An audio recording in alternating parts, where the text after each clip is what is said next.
నాగర్ కర్నూలు జిల్లాలో పోలీసు భరోసా కేంద్రాన్ని ప్రారంభించారు జిల్లా ఎస్పీ గాయక్వాడ్ వైభవ్ రఘునాథ్. జిల్లాలో మహిళలపై వేధింపులు, హింసను తగ్గించేందుకు భరోసా సెంటర్లు ఎంతగానో ఉపయోగపడతాయని చెప్పారు.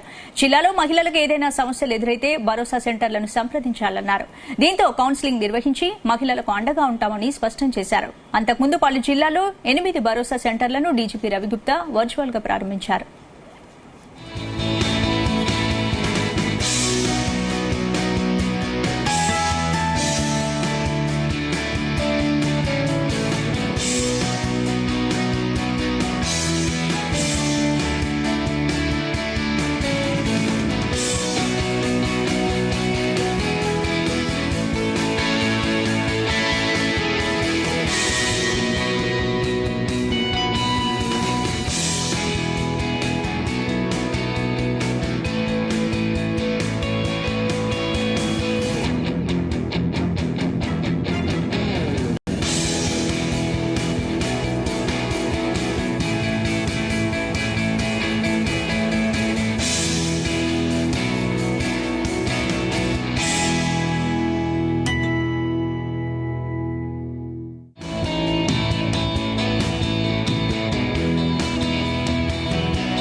అందరికీ నమస్కారం. ఈరోజు 6 ఫిబ్రవరి మన నాగర్ కర్నూలు డిస్టిక్లో నాగర్ కర్నూలు డిస్టిక్ పోలీస్ నుంచి ఒక భరోసా సెంటర్ ఇక్కడ ఇనాగ్రేషన్ చేస్తున్నాము. ఈ ఇనాగ్రేషన్ మన డీజీపీ రవిగుప్తా సార్ ఆధ్వర్యంలో హైదరాబాద్ నుంచి వర్చువల్ మీటింగ్లో ఆల్రెడీ ఇనాగ్రేషన్ అయింది. ఈ ఇనాగ్రేషన్లో రవిగుప్తా సార్ మరియు అడిషనల్ డీజీగా women safety Shikha Goyal ma'am and all senior officers అక్కడ హైదరాబాద్ నుంచి అటెండ్ చేశారు.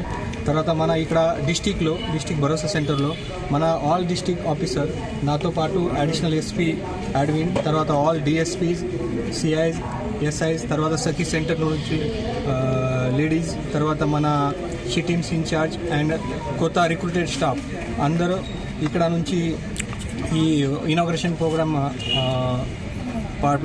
ప్రోగ్రాంలో పార్టిసిపేట్ చేశారు. ఈ భరోసా సెంటర్ మన నాగర్ కర్నూలు డిస్టిక్లో ఈ ఉమెన్ సేఫ్టీ గురించి చాలా ఇంపార్టెంట్. మీ అందరికీ తెలుసు, ఈ ఉమెన్ హింస, తర్వాత మహిళలు, క్రైమ్ అగేన్స్ట్ మహిళలు, తర్వాత పిల్లలు అగేన్స్ట్ ఒక పోలీస్ స్టేషన్ మరియు హాస్పిటల్ కాకుండా ఒక సెపరేట్ డెడికేటెడ్ సెంటర్ ఈ భరోసా సెంటర్ ఉంది.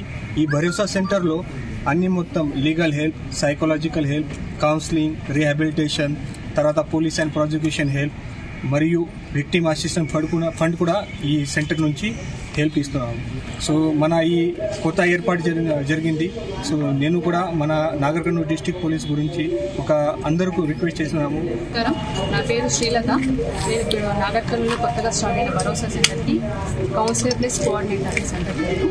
ఈ సెంటర్లో మనకు కౌన్సిలర్తో పాటు ఏఎన్ఎం కానీ, లీగల్ పర్సన్ కానీ, తర్వాత రిసెప్షనిస్ట్ అని రకరకాల పోస్ట్ ఉన్నాయి. మేము చేసే హెల్ప్ ఏంటంటే మాకు ట్రైనింగ్లో నేను ఇచ్చిన చాలా విషయాలు ఉన్నాయి. పోక్సో చట్టం కింద 18 years బిలో ఉన్న చైల్డ్ ఎవరు వచ్చినా, ఏ అబ్యూస్ జరిగినా కానీ వాళ్ళందరూ మనకు ఎఫ్ఐఆర్ చేసుకొని మనం భరోసా సెంటర్కి వస్తాము. ఎఫ్ఐఆర్ లేకుండా మన సెంటర్కి వచ్చినా కానీ వాళ్ళకి కౌన్సిలింగ్ ఇస్తాము. రేప్ జరిగిన వాళ్ళకి మేము ఎగ్జామినేషన్ చేపిస్తాము. దాంట్లో వాళ్ళకు గ్రూప్స్ తీసుకొని వాళ్ళని లీగల్ పర్సన్తో కోర్టుకి కానీ న్యాయస్థానానికి తీసుకెళ్తున్నాము.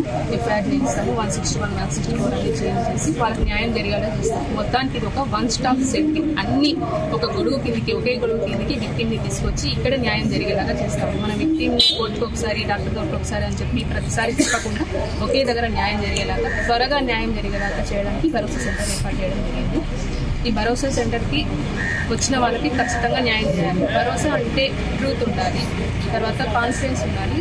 దానికి స్ట్రెస్ అనేది ఒక ట్రామాలో ఉండిపోకుండా తనకు కౌన్సిలింగ్ ఇచ్చి మనకు న్యాయం జరుగుతుంది, నేను ఎప్పట్లాగా అందరిలో తిరగాలి అనే ఉద్దేశం ఉన్న వాళ్ళని